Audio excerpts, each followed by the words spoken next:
a vital step. Instead of him Yoonjin, she also uses this herself personally. It's a product that I swear 10 out of 10 makeup artists all use. Hey guys, it's Sue here. Go back to my channel. Alright guys, for today's video, we're going to dive deep into the world of K-pop idol makeup or Korean style beauty makeup, and I'm going to be unveiling the secrets of how to get that perfect look and show you guys how to actually do it yourself at home using products that makeup professionals have used on these celebrities. All of these products have actually sold out in Korea because they were really popular, and I actually use them myself as well. Now, if you have ever witnessed any Korean K-pop or Korean media, you'll probably find yourself just marveling at the flawless makeup and just wonder, how do they get that effortless, such perfect look? Well, you're in luck, as I actually have gotten my makeup done by these professionals numerous times, and I've actually gone to these hair and makeup salons where celebrities get their hair and makeup done,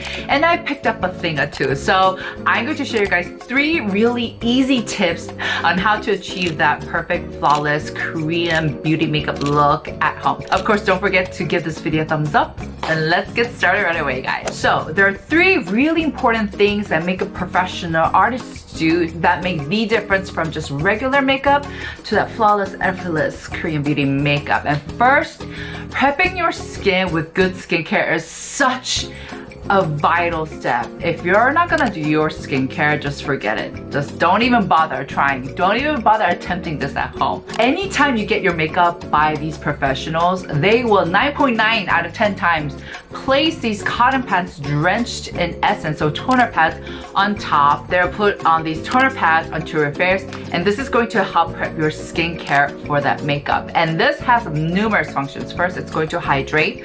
Second, it's going to cool your skin down. And did you guys know that heat is the worst enemy for your skin and makeup? If your skin is heated up and flared and red, it's going to spit back out all the makeup. No foundation, no concealer, no cushion is going to settle well onto your skin. It's just going to refuse everything. So it's so important to cool your skin down. And third, it's going to gently exfoliate as they wipe it off after 5 to 10 minutes that they've placed it on top. Now, presenting to you guys this very product. This is the Benton Guava 70 Skin Toner Face Mask Pad. And this is actually one of the products that they will use at these professional makeup salons. And as a matter of fact, idols use it too. I know that instead of him Yoonjin, she also uses this herself personally.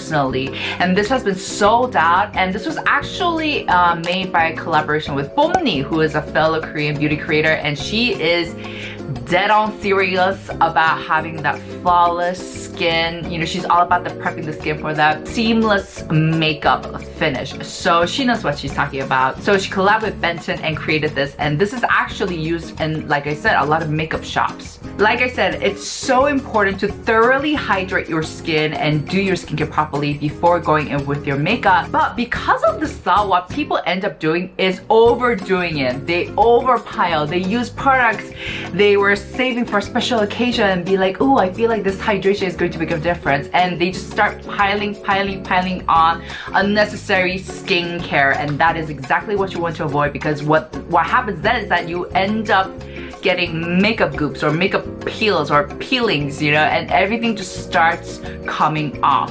That is what you want to avoid, and that's why a lot of makeup artists will use these instead. So like I said, these are toner pads that's pre-drenched in essence, and what they'll do is that they'll just place this on top of your skin and they'll leave it for around like 5 to 10 minutes. This way, like I said, it's going to hydrate, but it's going to hydrate from within. It's like putting on a sheet mask, but also you don't want to actually use a sheet mask, because a lot of the essence in sheet masks are really too thick and too viscous, so it's also going to create those makeup peelings, makeup goops. So a very thin toner pad like this is perfect, and it's going to help your skin become that perfect canvas to build your makeup on. Also, the size of this is huge. Now, as a CEO of toner pads myself, so good, yes, I know a thing or two about big toner pads. Let me say, these are ginormous. I'm really happy with it because you guys know the bigger the better when it comes to skincare. It will cover everything. And what's so cool about these toner pads specifically is that these rip really easily. So you don't actually have to take a scissor and chop it off to put in the nooks and crannies. You can just rip them really easily apart. Not that these are flimsy at all. No siree. These are pretty sturdy and stretchy, but it will just, you can fit them anywhere onto your skin. And these are hypoallergenic and these are vegan as well, so they're really perfect. Also, these have 70% of guava extract from Jeju Island, which is excellent for soothing your skin down, and it also has Benton's Calming Complex, own proprietary ingredient that's going to help further calm the skin down. So using this is really going to help create the optimal condition for your skin to do your makeup on, which is really, really important. And also, because you can use them like how you would use a regular sheet mask, you can dry your hair while having this on, you can get started on your eye makeup while having this on. That's what a lot of makeup artists actually do. They'll actually put this on, and then while they wait for like 5 to 10 minutes, they'll either do the hair or the eye makeup. I've been also using these myself, and I just love how easy you can rip them, customize it, DIY, and they feel really cooling. And I love how it really gives you the sensation that they're really hydrating your skin sufficiently from deep within. And one thing you guys will notice with makeup artists is that when you get your makeup from them, they actually won't use too much skincare because of the problem of peeling under the makeup. And so, like I said, they will use products like this to properly hydrate and prep your skin. So this is a must. They're having a sale, Benton's having a sale on Amazon, special promotion, so make sure to check this out because this is actually a product, like I said, that a lot of makeup artists use on idols, their clients, K-pop celebrities, Korean celebrities, so make sure to check this out. Next is a product that I swear 10 out of 10 makeup artists all use, and it is hydro sponges. Whenever I get my makeup done and I go to these salons, professional makeup artists, you name it, they will always use these hydro sponges. So to be exact, these are polyurethane hydro sponges and you can wet them, but what I've noticed is that a lot of makeup artists don't wet them as a matter of fact, and they just use it as is. And this is the way that I like to use it myself because first, it feels amazing. It feels so squishy and like mochi, like it's so satisfying. But I feel like using as how it is, it just buffs the product way better. So how do makeup artists actually use these hydro sponges? First, and this is a very, very important step, so take note guys, because with these makeup artists, they will never use a buffing brush to pile on your foundation. What they'll do is they'll do a very thin layer of foundation or base makeup, whatever it is, with a flat brush or a spatula, and they'll just really make a thin layer, and then they will go to town using these sponges, and they'll just do this for like a couple of hours, or it feels like a couple of hours, which is also great because it helps you kind of depuff your face. But these hydro sponges have kind of taken over the storm, especially because a very famous makeup artist called Sim, she collabed with the Tool Lab and she released these hydro sponges, and they were sold out, they were like going viral, they were going insanely popular. And so since then, every single brand have been coming out with their own hydro sponges. I have used hers, but I personally feel like hers is too pricey, and I feel like you can just go to Olive Young and like Feeling Millie makes great hydro sponges as well. Also, you can get other ones that are like way bigger like this, and I have a bigger face, so I like my sponges to be big as well, so I can tackle a bigger surface area at one time. So I don't feel like you have to get hers per se. It would be great if you can, but just know that there are a lot of great other options out there. Now at this point you might ask, but Sue, what's the difference between these hydro sponges and these booty blenders, should I say? Now these booty blenders are also polyurethane sponges, and likewise you can wet them and use it however they want, and they all kind of feel similar in terms of how they squeeze out and stuff, but I have to say the biggest difference comes from the shape.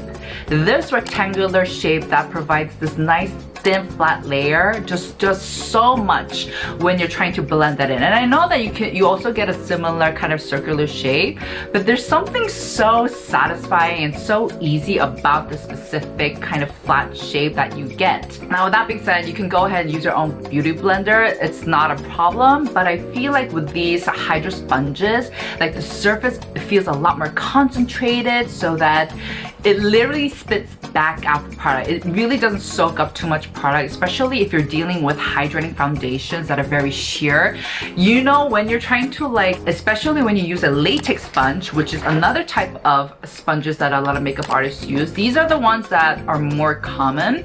If you try to use a hydrating formulation with these latex sponges, they're going to absorb everything because you can tell that they have a lot of holes in it. So it's just going to absorb everything in. So these hydro sponges work best using hydrating formulations, but I just use all types of formulations with these, honestly, because I'm so used to using these and I just use them for everything. And going back to the latex sponges, of course these are great as well, but these pair very well with semi-matte or matte foundations. And I personally feel like you have to be a little bit more makeup savvy to really get the hang of this, because with these sponges, because they have so much holes in them, how you use them properly is that you have to squeeze it a bit and make sure that you don't get any holes, and then you have to kind of spread the product out while buffing it in. So it's a little technique that you do have to acquire and get used to. So in comparison, these are no-brainers for me. I don't want to be so like, basically I just don't want to be thinking when I do my makeup.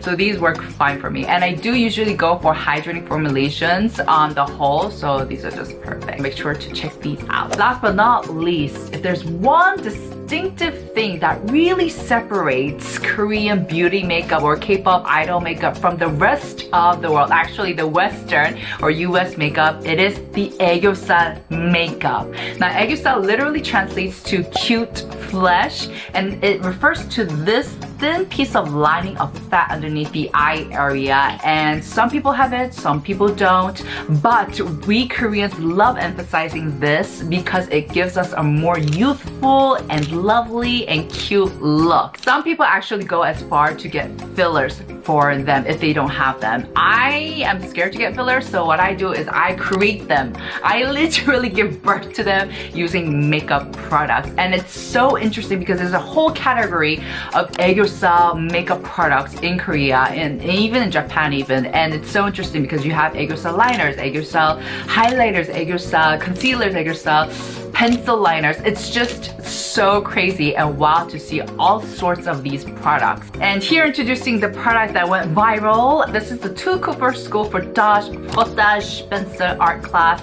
I have in the shade Shining Linen as well as Rosy Dew. Now these became really popular because Twice's makeup artist actually used them, and she said she uses them on Twice themselves. So I of course had to pick it up. Now these are aegyosil pencils. They are not actually called aegyosil pencils, but a lot of people use them to highlight the aegyosil. So they look like pencil crayons, but they feel like pencil products. And especially the one that I use, this is a Shining Linen. Once you draw them in, it kind of gives you that nice subtle highlight.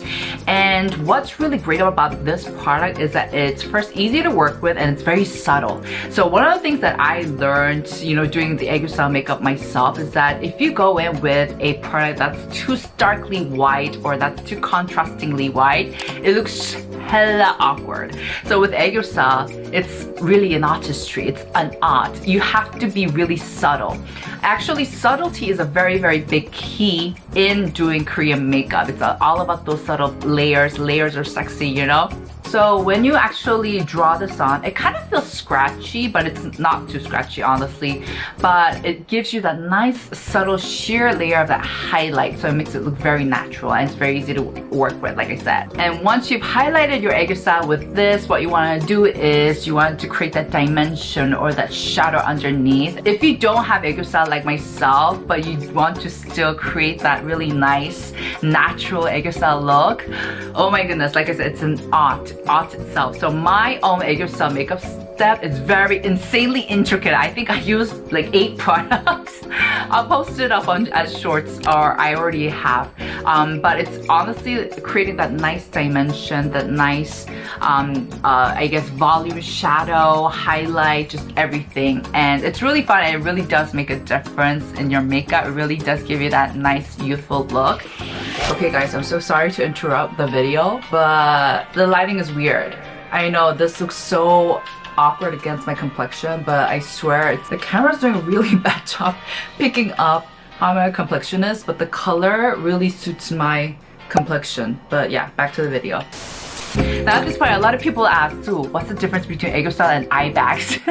Now, there is a difference. First, in size. Eye bags are more like big, right? Whereas aegyo-style is more like a line of fat right underneath your eye. And also, the second difference is that eye bags make you look more tired, whereas aegyo-style is supposed to make you more youthful, lively, and less tired. So there's the difference, guys. But I know for me, what I do is honestly, like, I smile a lot. My little tip here is that I smile and I make my eye bags look like aegyo-style. Can you guys see that? This is an eye bag, but I smile like this, and it makes and it looks like I have aegyo-style. But anyways, guys, I'm kidding. Not really, but that's not, eye bags are not aegyo-style, guys. So yeah, make sure to check these two Kpop school pencils out. Alright guys, that's it for today's video. I hope you guys enjoyed it. I really tried to make it into a compact one where I really give you guys the distinction, the clear distinctions of how to get that K-pop idol makeup or Korean beauty makeup.